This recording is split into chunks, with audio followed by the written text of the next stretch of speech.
Meus queridos filhos em Cristo, nós celebramos o primeiro domingo do tempo do Advento, hoje em comunhão com toda a igreja. Não só iniciamos um novo tempo litúrgico, mas iniciamos um novo ano litúrgico, diferente do ano civil, que se inicia em 1º de janeiro. O ano litúrgico da igreja se inicia 4 domingos antes do Natal, né? E é muito interessante que no ano litúrgico da igreja nós temos 2 grandes festas. Primeiramente a Páscoa, que é preparada por um tempo que se chama Quaresma, e depois nós temos o Natal, que é preparado por um tempo que se chama o Advento, o qual nós iniciamos hoje, né? Se nós olharmos a nossa vida, os principais eventos e acontecimentos da nossa vida, eles foram precedidos de uma preparação boa. Ora, as coisas de Deus, sobretudo as grandes festas, também precisam ser preparadas, né? Mas espiritualmente. Por isso que a igreja se reveste da cor da preparação, que para nós é roxo, que significa um tempo de retiro espiritual. Nós seremos acompanhados ao longo dessas 4 semanas pelas velas da coroa do Advento, que mostram a brevidade do tempo. É um retiro muito pequeno, mas muito bonito. Só que se a gente bobear, passou o Advento e já estaremos no Natal daqui a um mês. Então, faça desse tempo um tempo propício de maior oração, né? Reze um pouco mais, coloque alguns propósitos nessas 4 semanas. Eu vou, sei lá, se você já tem o hábito de rezar todo dia, faça um pouquinho, algo a mais. Se você não tem o hábito de rezar todo dia, cria vergonha na cara e faça nesse tempo do Advento, e pegue o hábito de fazê-lo sempre, porque é muito bom, né? E algumas outras coisas. Também é um tempo de nós buscarmos o sacramento da penitência. O mandamento da igreja nos pede que nós nos confessemos ao menos uma vez no ano, na Quaresma, ou seja, em virtude da Páscoa. Esse é o mandamento. Ora, mas nós estamos próximos do Natal. Se você tiver oportunidade, procure um sacerdote, vai tirar aquilo que às vezes vai pesando, né, as coisas que não foram muito boas nos nossos relacionamentos, na nossa vida pessoal, profissional. As coisas vão acontecendo e às vezes nós vamos, né, na nossa alma juntando o que não presta. É o tempo de nos despirmos, como nos diz São Paulo hoje, né? Nos revestirmos da santidade, da pureza que vem de Jesus. Muito bem, queridos. E o tempo do Advento, a palavra advento no português vem do latim adventum, né? Que significa espera.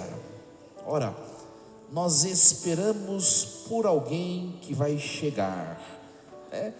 Às vezes podemos correr o risco de focarmos somente a preparação para o Natal, né? Olhamos o presépio e pode ser que nós apenas foquemos o mistério de algo que já aconteceu há 2000 anos atrás. Mas o mais importante é nós refletirmos e nos prepararmos para algo que ainda não aconteceu. A primeira vinda já se deu na história, né? Hoje nós vamos rezar na liturgia eucarística o prefácio do Advento 1, e vai dizer assim: ele já veio a primeira vez revestido de fragilidade, né? Quando nós olhamos o presépio, os presépios que nós montamos nas igrejas, até mesmo nas casas, né? Às vezes dá vontade de tirar o menino Jesus e deitar ali um pouquinho, né? Mas o presépio real não era assim, desse jeito não. Era algo asqueroso, né? Sujo, né? Com um mau cheiro. Ou seja, ele veio a primeira vez na pobreza, para encarnar, para viver, experimentar a nossa pobreza e a nossa pequenez. mas ele virá uma segunda vez, não mais na pobreza, na fragilidade, no sofrimento. Ele virá acompanhado dos seus anjos em glória. Isso é doutrina para colocar todos aqueles que o julgaram, para colocá-los como réu em julgamento. Uma vez ele veio para ser julgado, na segunda ele virá como juiz em glória e esplendor. E é isso que nós celebramos, essas duas vindas de Cristo. A primeira nós rememoramos, porque já se deu, já aconteceu. E a segunda nós esperamos. Entre uma vinda e outra, nós nos tornamos eucarísticos nesta vinda intermediária, que é a Eucaristia, os sacramentos, a palavra, para nos preparar, né? Ora, minha gente, nos ensina o catecismo da Igreja Católica que haverá um encontro individual. Cada ser humano será colocado diante de Jesus Cristo, ou no ato da morte, que é o que se chama juízo particular. Morreu, apareceu Jesus, é o juízo particular. E aí eu vou me deparar com a minha vida, com as obras realizadas, e haverá um destino a ser assumido, ou a salvação eterna, ou a condenação eterna. Não tem mais do que dois caminhos. Esse é o juízo particular no ato da morte. Mas haverá um outro encontro. Alguns estarão aqui, nós não sabemos quando se dará.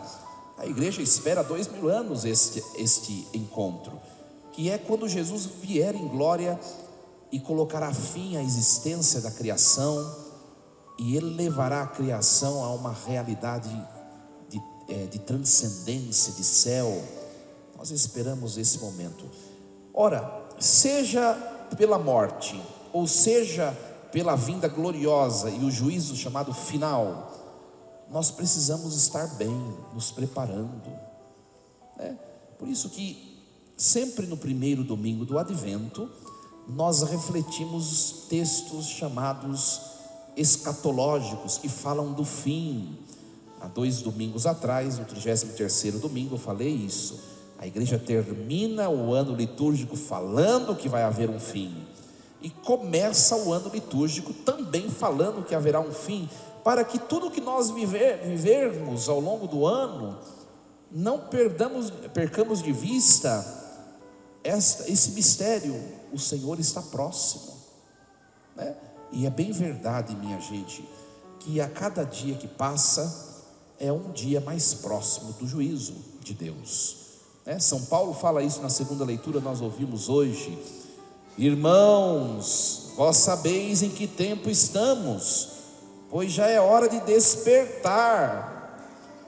Com efeito, agora a salvação está mais perto de nós do que quando abraçamos a fé. Sabe o que é abraçar a fé? Para nós cristãos, é ser batizado, né? Faz quantos anos que você foi batizado? Pois é, hoje a salvação está mais perto do que lá atrás, né? Então, às vezes nós falamos assim comumente, né? Quando nós fazemos aniversário natalício: parabéns, mais um ano de vida, não é?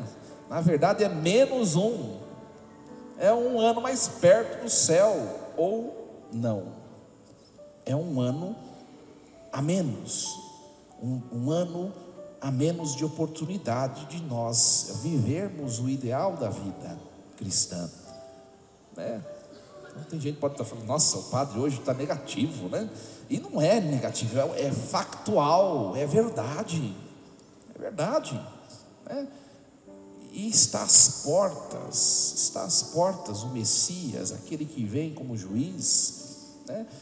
Quando nós estudamos o ritual, a introdução do ritual da unção dos enfermos, que é esse sacramento, um dos sacramentos tão bonitos da igreja, e lá faz um bom estudo, uma boa análise sobre a morte. Aliás, faço pós-graduação em tanatologia, né? Não sei se vocês sabem o que é tanatologia. Thanatos é morte, estudo da morte. Eu estudo a parte teológica dessa área. E a morte é o momento mais importante da nossa vida. Às vezes eu faço a experiência de perguntar, viu? Qual que é o momento mais importante da sua vida? O meu casamento, meu bem amado, né? Morreu, acabou o casamento. Tem gente que vai dizer graças a Deus, né? Tem gente que vai dizer, que pena. Ora, é a morte o momento mais importante. Por quê? Porque é o momento que vai decidir a eternidade, o estado de espírito em que nós nos encontrarmos quando nos formos colocados diante de Jesus no juízo particular, é o que vai determinar a minha eternidade. Então a coisa é importantíssima. Antigamente os nossos avós rezavam, né, para Nossa Senhora da Boa Morte, né? Se fazia esse tipo de oração um pouquinho mais, né, meio estranho, né, assim. Mas se nós pararmos para pensar, é preciso refletir sobre isso. E quando nós nos deparamos com esse tema, né, da volta de Jesus, do julgamento, da morte, esse tipo de assunto, nós acabamos percebendo que nós perdemos muito tempo na nossa vida com coisa que não vale a pena. Ora, se a vida é breve, você não sabe quando, pode ser que seja hoje, né? Por que você gastar tempo com sentimentos maus, guardar sentimentos na sua interioridade que não vale a pena, falta de perdão, né? E tantas outras coisas? Por que confusões, dissensões nos nossos relacionamentos, né? Dentro da nossa própria casa, às vezes, no trabalho? Por que a competição, a perseguição, né? A falsidade, a infidelidade e tantas outras coisas? A gente vai percebendo, eu preciso aproveitar melhor o meu tempo, vivendo a felicidade que vem de Deus e também sendo instrumento dela para o outro. Não perca tempo com o que não vale a pena, né? Não perca tempo com o que não vale a pena. E aí vem o evangelho de hoje, que os nossos irmãos protestantes fazem uma má interpretação, né? Olha só, é muito bonito. Nós vamos, minha gente, nesse ano litúrgico, não sei se vocês sabem, mas nós temos 4 evangelistas canônicos, né? Então nós vamos usar dos 3 evangelhos, de 3 em 3 anos os evangelhos vão se repetindo. Cada ano, aos domingos, a igreja proclama um evangelista. E o quarto, que é João, que é o mais diferente, ele aparece em algumas festas, solenidades. Então nós estávamos em Lucas até a semana passada. Agora, iniciando o novo ano litúrgico, nós voltamos para Mateus, que é sempre essa ordem: Mateus, Marcos, Lucas, Mateus, Marcos, Lucas, ano A, B, C. Então nós estamos no ano A, o ano de Mateus. E o evangelho de Mateus, vocês vão perceber que eu vou falar várias vezes ao longo do ano litúrgico. Cada evangelista tem a sua característica própria, a sua beleza própria, né? E o evangelista Mateus é muito bonito, porque a partir do capítulo 5 do evangelho de Mateus, todo o resto do texto consiste dos chamados discursos ou sermões que Jesus faz. Então no evangelho de Mateus, Jesus está ensinando judeus que viraram cristãos a viverem a alegria, a felicidade verdadeira. O primeiro discurso ou sermão, acho que é o mais conhecido, é o sermão da montanha, do capítulo 5 ao 7. Mas existe mais 4: o sermão da igreja, ou discurso da igreja, tanto faz discurso ou sermão, o sermão das parábolas do reino, o sermão da missão apostólica, e o último sermão ou discurso, que é o que nós ouvimos hoje, o capítulo 24 e 25, que é o discurso do fim, ou discurso escatológico. É um evangelho curioso, olha só. Naquele tempo Jesus disse aos seus discípulos: a vinda do Filho do Homem será como no tempo de Noé, Pois nos dias antes do dilúvio, todo mundo comia, bebia, casava-se, dava-se casamento, até o dia que Noé entrou na arca, ninguém viu, né? E veio o dilúvio e todo mundo morreu. Olha só. Então, o que Jesus vai dizer depois disso, ele está fazendo uma comparação com o relato de Noé. Onde está o relato bíblico que fala de Noé? É o livro do Gênesis, capítulo do 6 ao 9. Então tem que interpretar o evangelho de hoje lendo o livro do Gênesis. Os nossos irmãos protestantes não fazem isso. E aí, o que eles fazem? Desta leitura desse evangelho de hoje, eles tiram a doutrina do arrebatamento. Já deve ter escutado isso, né? Ou seja, os evangélicos, os protestantes dizem que no fim dos tempos haverá o chamado 1000 anos, o milenarismo, né?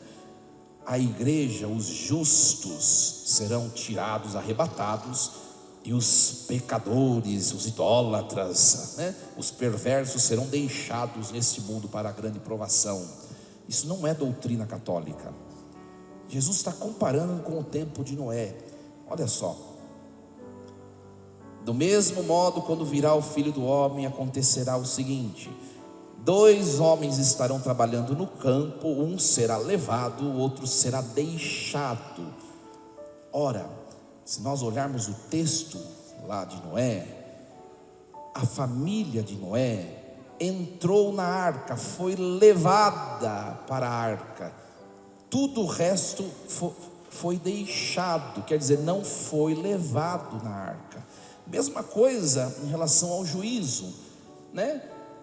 E estarão pessoas fazendo as mesmas coisas, mas uma está fazendo cheia do Espírito de Deus e outra não. Uma será levada para o céu, a outra não é que será deixada na terra, não será levada, né? Então é isso que o texto está dizendo. Aliás, vamos ver se vocês estão bem de Bíblia, né? Quantas pessoas em Noé entraram na arca? Quem sabe?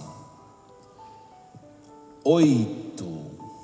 Noé, sua esposa, seus 3 filhos e as 3 esposas dos filhos. Tudo o resto se perdeu.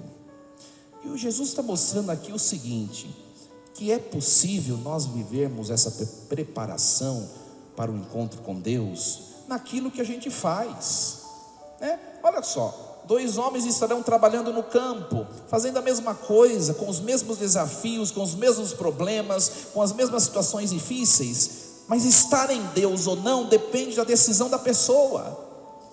Porque a gente às vezes reclama muito do que nós vivemos. Eu estou passando por isso. Tá bom, tem gente passando pela mesma coisa ou coisa pior, e está com o sorriso na cara, e está com a gratidão nos lábios. Depende de você e não do que você está vivendo. Estar em Deus ou não depende do que se faz e de toda a exterioridade, depende da minha decisão. Então decida-se por Deus. É isso que Jesus está dizendo, para que você no dia último, no seu dia último, possa ser levado com Deus. Olha, é muito bonito isso, mas ao mesmo tempo é muito provocativo para nós, mais uma vez, que perdemos tanto tempo e tantos maus sentimentos com coisas que não valem a pena. É ou não é verdade? E aí Jesus vai dizer assim: ficai atentos, não sabeis em que dia virá o Senhor. Eu sempre volto naquele exemplo, já devo ter falado aqui, não sei, né? Exemplo de velório, né? Em velório tem gente berrando: eu não podia ter perdido você, né? Me leva junto, né? Aí cai na cova lá: me tira daqui, né?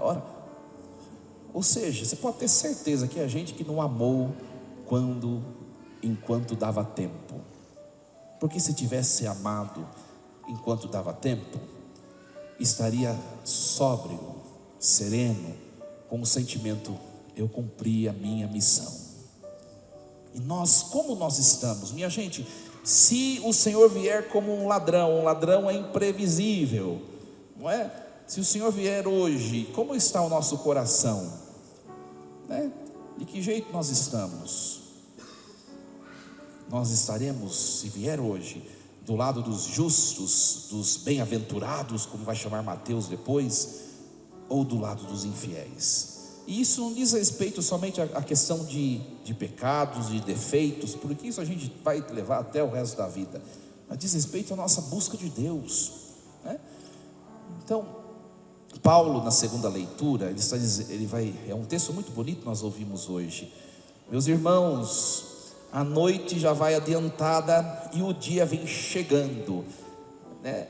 Esse dia no Antigo Testamento, esse dia se chama o dia do Senhor, ou dies irae, o dia da ira, é o dia que o Senhor virá. Por isso Paulo diz assim: vamos nos despojar aos poucos das obras das trevas, das ações de trevas, e vamos nos revestir das armas da luz. E ele vai falar o que pode nos afastar de Deus. A gente tem que ficar sempre atentos. Primeira coisa, procedamos honestamente. Aqui a primeira coisa para nós refletirmos é a questão do dinheiro, que pode nos tirar de Deus. Pode ser muito bom e muito edificante, mas pode ser o totalmente contrário. A desonestidade, né? A ambição desmedida, né? Depois a outra coisa que ele fala: nada de glutonerias e bebedeiras. A segunda coisa, glutoneria é comer muito, né? Bebedeiras não é beber bebida alcoólica, mas é se embriagar. Ou seja, você é convidado a viver, a ser feliz, a viver tudo, mas equilibradamente. Quer comer, coma bem, mas na medida, conheça o seu limite. Quer beber, faça-o também equilibradamente. Porque toda vez que vai fazer alguma coisa, parece que tem que terminar daquele jeito. Precisa ser assim. Você não pode se vencer a si mesmo e ser alguém melhor. Olha a palavra, né? E nós conhecemos a nós mesmos. Nós sabemos onde nós não podemos pisar, até onde devemos ir. Esse é o tempo favorável, né? Segundo ponto diz respeito à relação com os prazeres da vida, né? A glutoneria e a bebedeira representa isso. Terceira coisa, nada de orgias sexuais e imoralidades. Aqui diz respeito especificamente aos nossos afetos, ao nosso olhar, a questão da nossa intimidade, afeto sexual, né? Ou seja, tentar conduzir a vida da melhor maneira possível, né? De maneira equilibrada, prudente, que não seja destrutiva. Nada de brigas e rivalidades. É a quarta e última coisa, o relacionamento interpessoal, né? Nós vivemos bem com todos aqueles com quem convivemos, né? É para a gente refletir. Então, é um tempo, um retiro espiritual curto, o tempo do Advento, para nós meditarmos tudo isso e chegarmos no dia de Natal e dizer assim: esse Natal está sendo diferente, porque 4 semanas atrás eu tomei a decisão de fazer tal coisa. Esse Natal, de fato, Jesus nasceu em meu coração. Oxalá todos nós experimentemos esta alegria a celebrar os mistérios da encarnação de Jesus, nosso Senhor. Que o Senhor bom pastor nos ajude, a Virgem Santíssima interceda por todos nós. Força e coragem, assim seja. Amém. Um instante de silêncio. Pensemos um pouco na palavra de hoje. Pensemos um pouco se nós não estamos vivendo de maneira desequilibrada, desordenada a nossa vida, em todas as dimensões da nossa vida.